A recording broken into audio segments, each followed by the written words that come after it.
दुष्कृत हैं, अनर्थ। ध्यान से सुनना, ये 7 बातें स्वीकार करनी है और इन 4 बातों से बचना है। पहला है दुष्कृत जात अनर्थ। पूज्य श्री राधा बाबा, पूर्व जीवन में जो हमसे पाप हुए हैं, बड़े बड़े बुरे कर्म हुए पूर्व में लाखों अनंतों जन्मों का बात आ गई। अभी अज्ञानी जीव ऐसे तर्क करते हैं, कौन जाने पीछे कर्म हुआ है कि नहीं। अभी नया बच्चा जो प्रकट हुआ है वो किसी विद्यालय में तो नहीं गया कि शिक्षा दी गई हो। आप ऐसे करो, वो भयभीत हो जाए, मतलब जानता है भय का क्षेत्र है। मां जब दुग्ध तो पीने लगता है, इसका मतलब ये पूर्वाभ्यासी है, इसका दुलार करो, ऐसे पुचकारो, वो खिलाओ, इसका मतलब है जानता है, इसे प्यार कहते हैं और ये इसको प्रहार कहते हैं। वो बड़ा पुरातन है, कपड़ा नया बदला हुआ है, अभी जीव नया है। कर्म भोग जब होते हैं, कई प्रश्न करते हैं कि अभी तो 10 वर्ष का बालक था, उसने इतना बड़ा पाप क्या किया, ऐसा ऐसा। तुम क्या जानते हो? कपड़ा 10 वर्ष का है लेकिन पहनने वाला बहुत पुरातन है, वो भगवान का अंश है, न जाने कितने शरीरों का त्याग करते हुए पाप कर्म किए, तो वो उसको दंड मिल रहा है। महापुरुषों के वचन, ये अज्ञानी जनों के ऐसे तर्क होते, कैसे उनको समझाए। कह रहे हैं कि जो तुमने पूर्व जीवनों में पाप कर्म किए हैं, अब तुम भजन में लग रहे हो, तुम्हारा अंतिम जन्म का निर्णय है कि मैं भगवत प्राप्त हो जाऊं, अब वहां से हिसाब फटाफट होगा। वो संस्कार मन पे आएंगे, तन पे आएंगे, शांत नाम जब बढ़ाते जाओ। जो भोग जितना, वो बहुत कम करके भोगवा रहे हैं भगवान, बहुत कम करके। अगर तुम्हें अपने सारे कर्मों का भोग भोगना पड़े तो हजारों करोड़ों जन्म बार बार लो और बार बार भोगो तो भी निपटना मुश्किल हो जाएगा, इतना स्टॉक है। अब इसी जन्म में थोड़ा थोड़ा करके भुगा करके अपने पास बुला लेते हैं। अत्यंत कृपा है। जो भी दुष्कृत जात अनर्थ तुम्हारे जीवन में आएगा, 2 प्रकार से, एक दंड रूप से आएगा और एक आएगा पाप कर्म कराने की प्रेरणा रूप से। ध्यान दीजिए, एक को तो भोग लेना है दंड को, दूसरा आएगा मन में बैठ करके पाप कर्म कराने की प्रेरणा देगा, पाप कर्म कराने की सुविधा देगा। अगर दूसरे को भोग लिया तो आगे फिर योनि बनने का, किसी योनि में जाने का आपने हिसाब तैयार कर लिया। समझ लीजिए, धर्म पूर्वक भोग स्वीकार की आज्ञा है। अधर्म पूर्वक जो हमारे कृत्य हुए हैं वो 2 प्रकार का प्रभाव डालेंगे। पूज्य श्री राधा बाबा कह रहे, एक तो ये दंड रूप से, जैसे कोई रोग आ जाना, कोई अपमानित कर रहा है, कोई निंदा कर रहा है, आदि आदि, बड़ा तिरस्कार हो रहा, शांत तुम्हारे पाप नष्ट हो रहे। एक आता है मन में, ये अंतर का है, इतनी गंदी वासना और उसी वासना के अनुसार सुविधा, वही भोग तुम्हें मिलेगा जो तुम्हारे अंदर वासना बढ़ी हुई है। बिल्कुल नहीं, अगर त्रुटि कर दी गए, ये भारी अनर्थ पैदा कर दे। प्रायः चलन चलन सब कोई कहे, बिरला पहुंचे कोई, एक कंचन एक कामनी दुर्लभ घाटी दोए। बहुत सावधान। ये बार बार आपको भजन करते समय बुरे कर्मों की स्फुरणा बुराई की तरफ घसीटेगी। 1 मिनट के लिए इससे छोड़ दो और नाम जब साधन सब चलो 1 मिनट बस वो स्फुरणा स्वरूप संसार की, बड़ा गजब है। 1 मिनट के लिए भी इसे चैन नहीं है, जरा सा छूट पाई भागा संसार में, कोई न कोई पूर्व देखे हुए दृश्य, सोची हुई बातें सामने लगे, इसको अवसर। तभी इसलिए दृढ़ता पूर्वक भजन, पूरा ध्यान रहे इस पहले अनर्थ से हटने के लिए। अगर हमें शारीरिक कोई दुख मिल रहा है, बाहरी व्यवहारिक दुख मिल रहा है, मुझे भगवान से प्रश्न नहीं करना, वो सर्वज्ञ हैं, उन्होंने जानबूझ करके हमारे कर्मों का नाश करने के लिए ये विधान रचा है। मस्ती में भोग लो। आप कहोगे दुख मस्ती, हाँ मस्ती तो उसी को कहते हैं जो निंदा अपमान तिरस्कार और दुख को सह के निकल जाए, उससे मस्ती कहते हैं। मूर्खता को मस्ती थोड़ी कहते हैं। कि आप मदिरा पिए हो, दंडता कर रहे हो, पापाचरण, बोले बहुत मौज और मस्ती है, ये बहुत हिसाब गहरा पड़ेगा, सह नहीं पाओगे। मस्ती तो उसी को कहते हैं भारी से भारी अपमान तिरस्कार दुख सह गए और निकल गए, भगवत मार्ग में आगे बढ़ गए, बलिहारी उस चरणों की, उस महात्मा की, उस साधक की जो ऐसे उसे मस्त कहते हैं। वाह वाह रे फकीरा वाह जी, धन्य है तू, निकल गया माया को रौंद के। तो फकीर का मतलब केवल वेश से नहीं है, अंतर से है। सबको भगवत प्राप्ति करने का अधिकार है, सब महात्मा हो सकते हैं, चाहे जिस वेश में हो, बस आचरणों को सुधार करके स्थिति को लाओ। स्थिति प्रज्ञ को महात्मा कहते हैं। ये कभी भूल ना होने पावे। 2 बातों में अनर्थ, दुष्कृत जात अनर्थ आएंगे, पहला बाहरी सह लो और अंदर जो स्फुरणा हो रही है उसके अनुसार भोग क्रिया मत करना, उसके अनुसार व्यवस्था करेगी माया, स्वीकार मत करना, नहीं तो यात्रा रुक जाएगी। दूसरा, जैसे दुष्कृत जात अनर्थ होता है ऐसे सुकृत जात अनर्थ होता है। पूर्व जीवन में तुम्हारे पुण्य हुए हैं और वो पुण्य बड़ा वैभव सुख सामग्री फैलाएंगे आपके सामने, वो फल आएगा आपके सामने। अगर आपने उसे भोगा तो बाधा पड़ जाएगी। क्या करना है? उस पुण्य फल से प्राप्त हुई भोग सामग्री को समाज सेवा, संत सेवा, पशु पक्षी की सेवा में लगा दो। आप उतना ही स्वीकार करो जितने से जीवन पोषण होता है। तो दियम वस्तु गोविंदम तुभ्यमेव समर्पये, मंगल हो जाएगा, शुभ तुम्हें बांध नहीं पाएगा। ये सुकृत जात अनर्थ भगवत प्राप्ति नहीं होने देता, जैसे दुष्कृत जात अनर्थ। शुभ का फल है सुख सामग्री वैभव एकत्रित होना। उसकी अगर भोग वृत्ति हुई कि मैं इतने धन का स्वामी, मैं इतने वैभव का स्वामी, मेरे पास ये सब, फंस गए। नहीं, भगवान की दी वस्तु है। भगवत भक्तों में, प्रभु सेवा में, जन सेवा में ऐसे उसका स्वामित्व प्रभु को ही, अपना नहीं। सच्चे हृदय से भगवान का मान करके समाज सेवा में लगा दिया जाए तो ये शुभ उसे अनर्थ रूप होकर बाधित नहीं करता। तीसरा है अपराध जनित अनर्थ। ये प्राय बहुत ध्यान देने योग्य विषय है। चारों अनर्थों का त्याग करने पर ही प्रेम दृष्टि प्रकाशित होती है।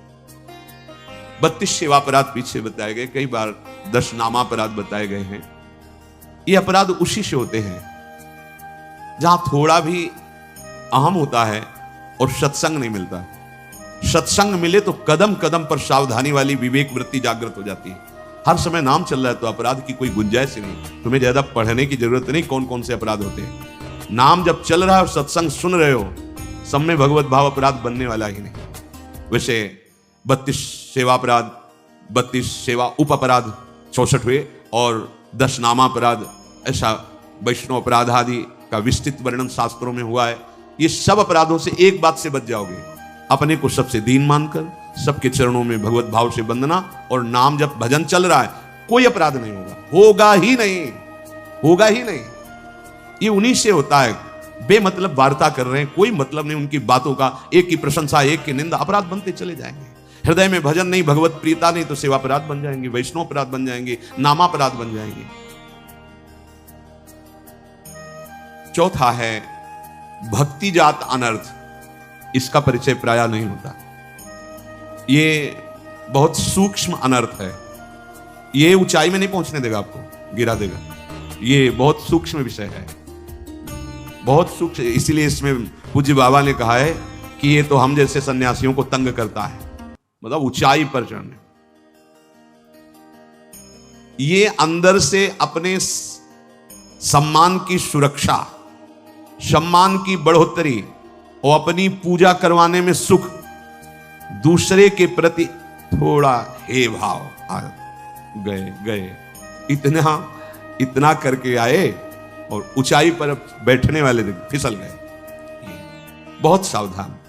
ये भक्ति जात अनर्थ। बढ़िया चल रहे हो, कोई संशय नहीं, बहुत अच्छी है आपकी दिनचर्या, पर आपके अंदर इस बात का अभिमान आ गया। दूसरे के प्रति जब दोष दृष्टि हो जाए तो समझ लेना आपके अंदर गुणाभिमान जागृत हो गया है, और गुणाभिमान जागृत हो गया तो अध्यात्म रुक गया। उसकी ऊंचाई पर आप नहीं चढ़ सकते जहां ब्रह्मभूता है, जहां भगवत साक्षात्कार है। तो 7 धारण करना है और 4 इन अनर्थों से दूर रहना है।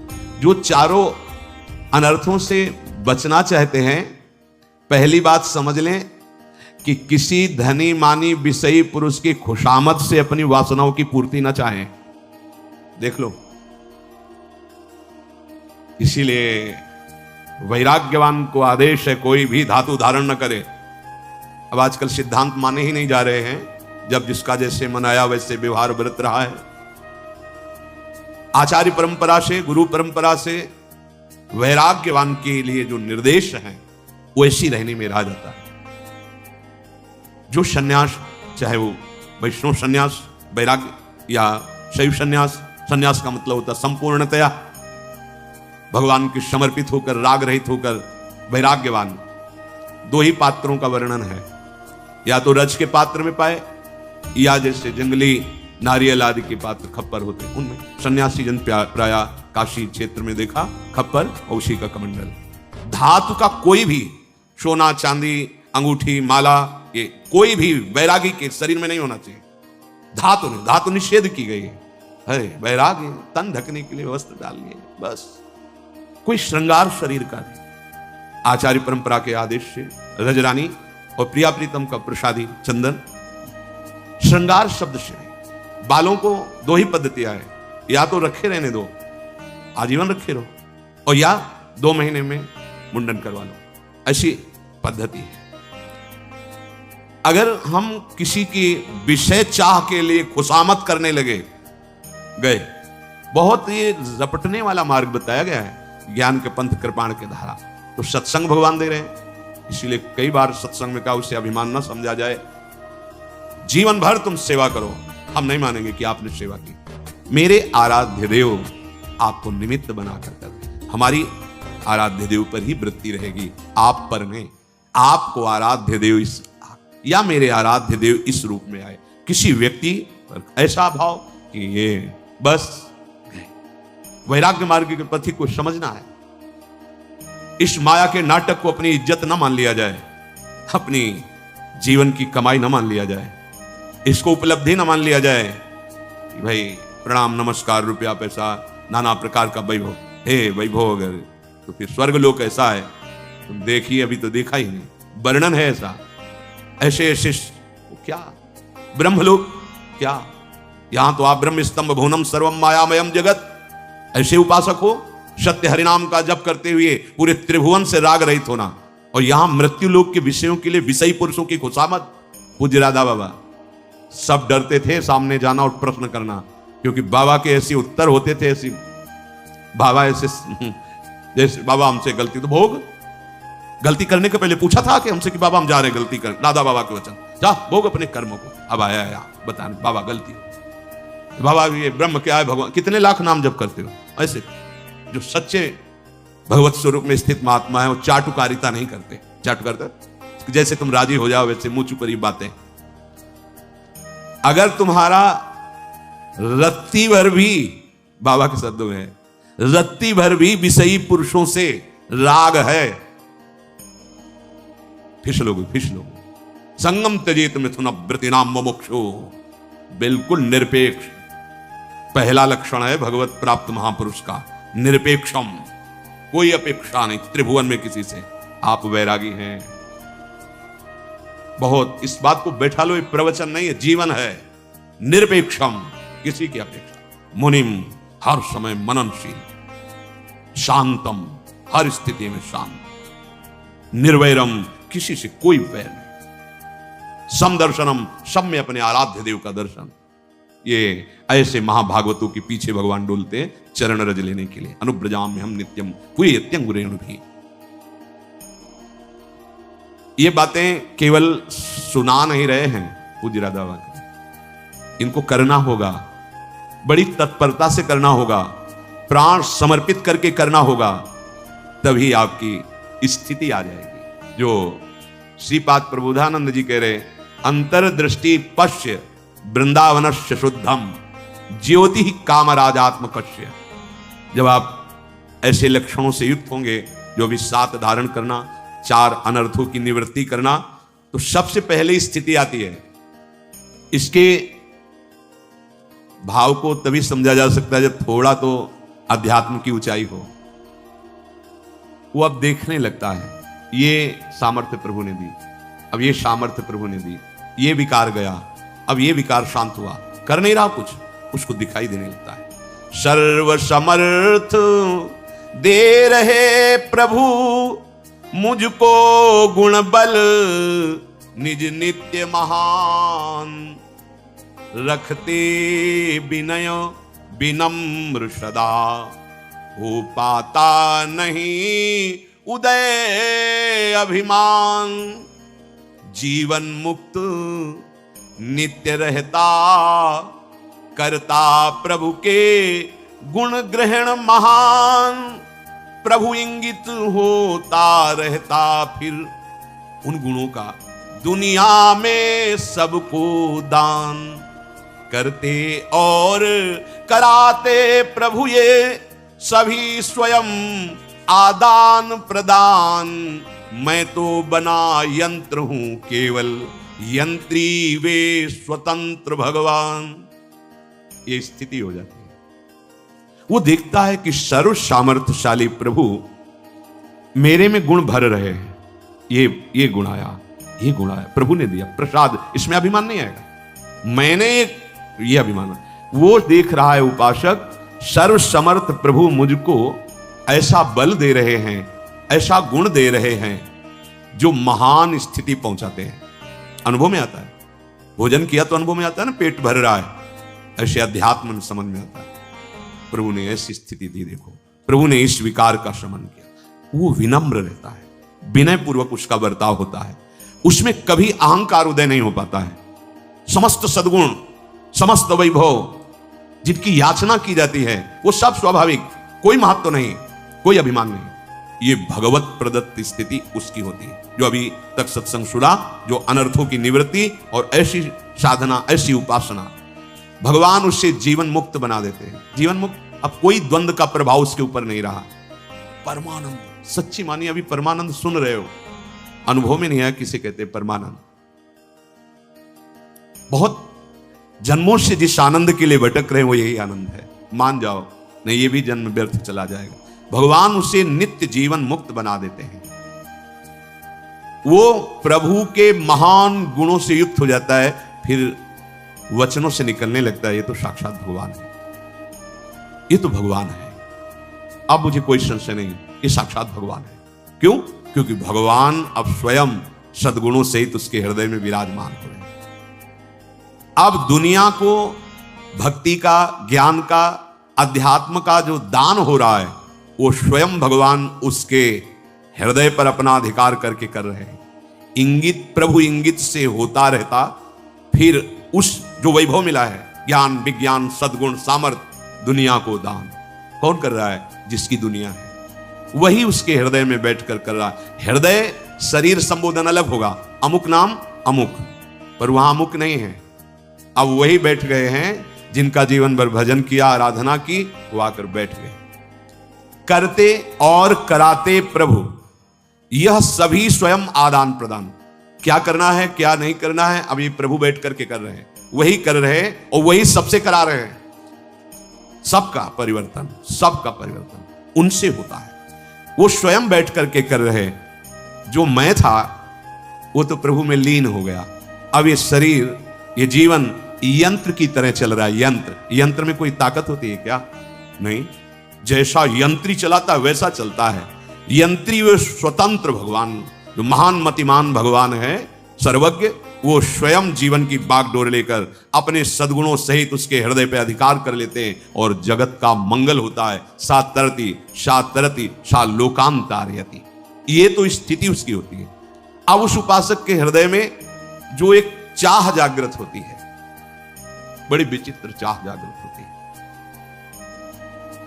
मिले हुए भी अनमिल से रहते हैं। ये प्रेम है, इसको समझ पाना बड़ा कठिन है। ये समझ से परे है, क्योंकि सूक्ष्मतरम, सूक्ष्म से भी सूक्ष्म है। ये अनुभव स्वरूपम है, प्रतिक्षण वर्धमानम है, ये कामना रहितम है, ये लौकिक गुण रहितम है, ये अलौकिक है। यद्यपि उपासक का हृदय भगवत सानिध्य से भरा हुआ है, पर ऐसी स्थिति में उसके हृदय में एक ऐसी पीड़ा प्रकट होती है, जिसे मीरा जी कहती है कि जो मैं ऐसा जानती, प्रीत किए दुख होए, नगर ढिंढोरा पीटती अजी प्रीति न करियो। यहां जो दुख शब्द वर्णन किया है ना, ये बहुत गूढ़ है, अद्भुत सुख का वर्णन है, अद्भुत सुख। स्थिति क्या है वो खुद वर्णन की है। मेरे हृदय में प्रभु आकर अधिकार कर लिए, समस्त सद्गुणों सहित विराजमान होकर जगत का मंगल वो कर रहे हैं। एक यंत्रवत हो रहा है, पर वही उपासक, वही उपासक, फिर भी मेरी अखियां उनके दर्शन की प्यासी है। जैसे निरंतर गिरधर का संग, फिर भी मीरा जी का हृदय तृप्त नहीं हो रहा, अखियां हर दर्शन की प्यासी। रात दिन नींद नहीं आ रही है, किधर, कब, कैसे, कहां गिरधर मिले, और मिले हुए तन मन के बिछुरे नहीं, ये अद्भुत प्रेम है। चाह बढ़े दिन रैन, कबहु संजोग न मानही, देखे भरी भरी नैन। प्यारी जू जब जब देखो तेरो मुख, तब तब नयो नयो लागत, ऐसो भ्रम होत देखो न कबहू री। ऐसा लगता है मैंने आपको कभी नहीं देखा है। ये प्रेम है। तरस रही अखियां देखन को, बलिहारी है उन अखियों की जो दर्शन के लिए तरस रही है। दर्शन कबहू न दीन है, ऐसो भ्रम होत देखो न कबहू री। ये अन्य नहीं समझ सकता, उसको लगेगा कि ये भक्त बेचारा रोते रोते जीवन व्यतीत हो गया। कभी किसी ने लिखा कि बोरी शकी जीवन हो गया, कभी उनको इस नहीं। तुम क्या जानते हो, आओ बैठो पास, तुम्हें दिखाएं उनके शब्दों में कि प्यारी जो सामने है कि नहीं। पर वो जब तक रज का सेवन नहीं होगा, भजन नहीं होगा, तब तक एक एक पंक्ति में प्यारी जो सामने खड़े हैं बोरी सखी के सामने, उन्हीं से बात कर रहे हैं। ये प्रेम है, प्रेम। इसको समझना, भगवत रसिक रसिक की बातें रसिक बिना को समझ सके ना। तरस रही अखियां देखन को, ये क्रम से है स्थिति। 7 बातें धारण की, 4 अनर्थ का त्याग, तो वो स्थिति आ गई अहमलीन। अब ये चाह पैदा हो गई, विकलता। अब आवेंगे, अब दिखेंगे, आशा उर्मे लीन्हे, तुम दरस कबहू नहीं दीन्हे। वो रो रहा है, जीवन हो गया अपने दर्शन नहीं। ये स्थिति है प्रेम की। अरे बहुत बली प्रेम है, महाबली है। प्रियालाल सिंहासन पर विराजमान, गोद में प्रिया। अचानक प्रेम की वृत्ति ऐसी, अंक स्थिति पे दैते किमपि प्रलापम, हा मोहनेति मधुरम विदधत्य कस्मा। हा मोहन तुम कहां हो, अंक स्थिति पे दैते किमपि प्रलाप। यहां प्रेम की कैसी अद्भुत दशा है। प्यारी जी के समीप है, हा राधा राधिका पुकारते, क्वासी क्वासी वृषभानुनंदिनी बिलपति। ये एकांतिक प्रेम, ये जग गया तो बड़े बड़े नमस्कार करते हैं उस प्रेमी महात्मा को, जिसके हृदय में अद्भुत प्रेम, दुर्लभ वस्तु सबके लिए होगी, हमारे आपके लिए नहीं। क्यों? क्योंकि प्रियाजू ने बुलाया है ना, इसी रस के लिए तो बुलाया है। प्रियाजू यही तो देना चाहती हैं, नहीं तो हम क्या जाने प्रियाजू को। मगन थे संसार में, घसीटा उन्होंने, तो विश्वास करो निमंत्रण दिया है, पत्तल भी लगा दिया, ये पत्तल लगा दिए, पात्र भी परोस दिए गए। अब उसमें जो रस है, चिंता मत करो, धैर्य से बैठे रहो, रस भी आ जाएगा। वो इतने पे नहीं उठा देगा, दोनों पत्तल बिछा दे, अच्छा भाई राधे श्याम, ऐसा नहीं करेगा। कोई भी धर्मात्मा नहीं करता ऐसा निमंत्रण देख के। फिर ये तो मूर्तिमान करुणा समुद्र, प्रेम समुद्र, अति उदार भी सुंदर सुरत सूर सुकुमार, ये भला ऐसा कैसे करे, जाओ जाओ वैसे हमारे प्रेम में। पर बैठे रहें, बैठे रहने का मतलब अनुशासन, आज्ञा पालन, जैसा उपदेश दिया जा रहा है वैसा, तो सब रस हृदय में आ जाए, हम मनमानी आचरण न करें। तो ये अब आवेंगे, अब दिखेंगे, आशा उर्मे लीन्हे। आज तो जरूर जागृत में नहीं हुआ, स्वप्न में आ जाएंगे, विश्राम स्थिति में मगन हो रहा है। आज तो प्रियालाल आ जाए, पक्का है। सुबह हुआ, हो सकता है आज दिन, रात दिन देखत रहूं बाट हो निस दिन, प्यारे छिन छिन तेरी। कभी तो आएंगे ना, पक्का विश्वास आएंगे, वो दर्शन देंगे। एक एक क्षण वो इंतजार करता है। भजन कर रहे हैं ना, सेवा कर रहे हैं, मानो हम इंतजार कर रहे हैं प्रभु में, और प्रभु से मांग रहे हैं ये सुखदायिनी प्रतीक्षा की वृत्ति मेरी नित्य बढ़ती रहे, मैं इंतजार करता रहूं, आपकी बाट जोता रहूं, ये प्रतीक्षा की वृत्ति बढ़ती रहे। ठाड़ी तेरे द्वार भिखारिन, कृपा नेक तू चाहे, द्वार खुलेंगे भीख मिलेगी, मन में अमित उमा है। हे कृपा सिंधु, आपने घसीट लिया, अपने द्वार पर बुला लिया, धाम आ गए हैं, अब तो द्वार में डट के बैठ गए। कभी तो कृपा होगी और द्वार खुलेंगे और दर्शन की भीख मुझे मिल जाएगी, आपके दर्शन हो जाएंगे।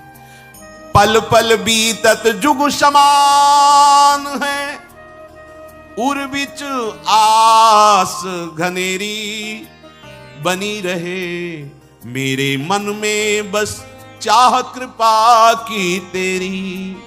जग में को न संगी साथी, को न बूझन हारो, अपने अपने पंथ चलत सब, ये पंथ सबनी को न्यारो। कृपा एक सब दिन सब दिशी, तू सदा सहायक मेरी, होती रहे सदा अनुभव ये, बढ़त कृपा नित तेरी। प्रभु पल पल अब युगों के समान बीत रहे हैं, सहा नहीं जा रहा, ये स्थिति है। अब आपके बिना नहीं, पल पल युगों के समान, पल पल बीतत युग समान, एक एक पल एक एक युग के समान व्यतीत हो रहा है। बस अगर प्राण है तो आशा में टिके हुए हैं, आप आवेंगे, आप दर्शन देंगे। और मैं चाहती हूं कि मेरी ये आशा, ये बाट जो होना, ये कृपा की भीख मांगना, ये बना ही रहे, बनी रहे मेरे मन में। बस चाह और कृपा ये आपकी, सिर्फ आपकी, तेरी। प्रभु मेरा कोई संसार में नहीं। देखो ये अंदर की बात है, हम लोग बाहर से भागें तो कहां भाग के जाओगे, कोई ना कोई नया संसार खड़ा कर लोगे, नया मकान, नए परिवार, नए। बचो गुरु का मंत्र और नाम, उनका उपदेश, असंगो हम पुरुषा, हम सच्ची समझना। अगर स्थिति प्राप्त करना, किसी का कोई भी संबंध नहीं, सबका, पहले सुना ना, सबका मंगल जिनके द्वारा हो रहा है वो, बस हमारा अस्तित्व नहीं है, प्रभु का अस्तित्व है। ये नया प्रपंच नहीं रच लेना चाहिए, नया व्यवहार नहीं बना लेना चाहिए। एक बार भगवत कृपा व्यवहार से बचा के लाई है, अब व्यवहार नहीं। हरि गुरु चरण सेवा अनुसर हो, बस हरि और गुरु वो एक ही है। बंदों गुरुपद कंद कृपा सिंधु नर रूप हरि, दो नहीं है। बस आज्ञा और बस उनके चरणों का आश्रय, जो नाम मंत्र उपासना जीवन अर्पित कर दिया, असंग व्यवहार करते हुए भी असंग, चाहे गृहस्थ में चाहे विरक्त में, निश्चित अध्यात्म की ऐसी ऊंचाई मिल जाएगी। जग में कौन संगी साथी नहीं है मेरा कोई, कौन बूझन। यार कौन पूछता है तुम कैसे हो, ये तो व्यवहार में केवल पूछे, और कैसे हो बता दो, इस दुख में है, समस्या में है, चलते नजर आएगा, रुक जाएगा क्या? व्यवहार में उसने पूछा तुम कैसे हो, बोले चकाचक है सब, चल। कोई नहीं पूछता, किसी को नहीं पूछता। हे प्रभु मेरे हृदय की जो चाह है, ये कोई नहीं बूझन हारो, कोई नहीं समझने वाला। अपने अपने पंथ चलत सब अपने स्वार्थी की पूर्ति के लिए प्रेम प्यार व्यवहार का नाटक करते चले जा रहे हैं। पर प्रभु मेरा तो अलग ही है ना, मैं तो सिर्फ आपसे प्यार करता हूं, सबनिते न्यारो, मेरा पंथ अलग है, मैं सिर्फ आपसे प्यार करता हूं। बलिहारी है उस हृदय की जिसके हृदय में ये बात है, मीरा जी दूसरो ना कोई। ये तो सब कह सकते हैं, मेरे तो गिरधर गोपाल, लेकिन ये बोलना बड़ी हिम्मत की बात है, दूसरो ना कोई। यही हम गिर गए, नहीं तो मेरे तो गिरधर गोपाल अभी दिखाई देने लगे, दूसरा कोई है। इसीलिए छुपे हुए पूज्य राधा बाबा के वचनों में कई बार सुना है, वो कहते हैं हमारे प्रभु का विनोद में कहें स्वभाव बड़ा जलनुआ स्वभाव है। बाबा कहते हैं ये दूसरिया पसंद नहीं करते, मतलब विनोद में बोले और शास्त्रीय शब्दों में अनन्य। मेरे प्रभु की मांग है अनन्य, एकमात्र मामेव ये प्रपद्यन्ते, एकमात्र सर्वधर्मान परित्यज्य माम एकम एकम। बस हो गई बात, सारा खेल समझ जाएगा, परमार्थी की भूमिकाएं अपने आप जागृत होने लगेंगी। मेरे इस पंथ में कोई सहयोग देने वाला नहीं, सब अपने अपने स्वार्थ के पंथ में चल रहे। पर हे प्रभु मेरा तो सबसे न्यारा पंथ है, बस एक विश्वास है कि कभी न कभी इस दास पर कृपा होगी, एक दिन तो होगी ही कृपा। सब दिशाएं, समस्त भूमि ये सब आपकी है, किसी भी दिशा से किसी भी जगह से आपकी ऐसी कृपा होगी कि मैं देख पाऊंगा ये मेरे प्रभु, ये मेरे प्रियालाल नाथ। बस एक याचना है, अभी अगर अधिकार नहीं है दर्शन का तो ऐसी कृपा करते रहो कि अनुभव होता रहे कि आप मुझे बहुत दुलार कर रहे हैं, मेरे ऊपर आपकी बड़ी कृपा है। तो उपासक इस सत्संग को बहुत मनन करे, 7 बातें धारण करे, 4 अनर्थों का त्याग करे, तो उसकी ऐसी सम अवस्था की स्थिति आ जाती है कि वो देखता है कि सब कुछ श्री भगवान हृदय में बैठ के कर रहे। फिर उसके हृदय में अंतर्दृष्टि खुलती ये प्रेम की, जिससे श्रीपाद ने कहा अंतर्दृष्टि पश्च वृंदावन से शुद्धम ज्योति। जब प्रेम नेत्र खुल जाते हैं तब दिव्य वृंदावन का साक्षात्कार, उसी में राधा माधव विलस रहे, ये दर्शन पाता। शिष्य चर्चा आगे श्री राधा वल्लभ।